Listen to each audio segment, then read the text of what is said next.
ನಮಸ್ತೆ ಮಿತ್ರರೇ. ಇವತ್ತು ಇಲ್ಲಿ ನೋಡಿ, ಇದೊಂದು ಬೀಜ. ನೋಡುವಾಗ ಜೀರಿಗೆ ಹಾಗೆ ಉಂಟು, ಅಥವಾ ಓಂ ಕಾಳಿನಾಗೆ ಕಾಣ್ತದೆ. ಆದರೆ ಇದು ಜೀರಿಗೆ ಅಲ್ಲ, ಅಥವಾ ಬಡೆ ಸೊಪ್ಪು ಸಹ ಅಲ್ಲ. ಇದೊಂದು ಬಹಳ ಆರೋಗ್ಯದಾಯಕವಾದ ಅಂಶವನ್ನು ಹೊಂದಿರುವಂತಹ ಬೀಜ.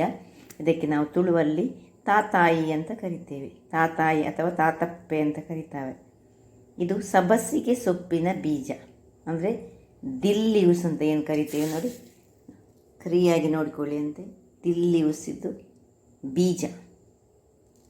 ಇದು ಬೆನ್ನು ನೋವನ್ನು ನಿವಾರಣೆ ಮಾಡುವುದರಲ್ಲಿ ಎತ್ತಿದ ಕೈ ಅಂತೆ.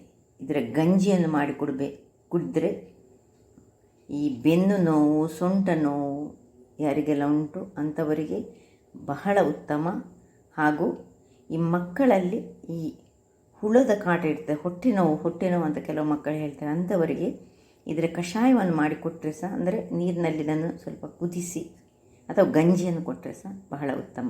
ಹಾಗಾದರೆ ಈ ಒಂದು ತಾತಾಯಿ, ತಾತಪ್ಪೆ ಅಥವಾ ಸಬ್ಬಸಿಗೆ ಸೊಪ್ಪಿನ ಬೀಜ, ಇದರ ಗಂಜಿಯನ್ನು ಯಾವ ರೀತಿಯಲ್ಲಿ ತಯಾರಿಸುವುದು ಎಂದು ನೋಡೋಣ ಅಲ್ವೇ.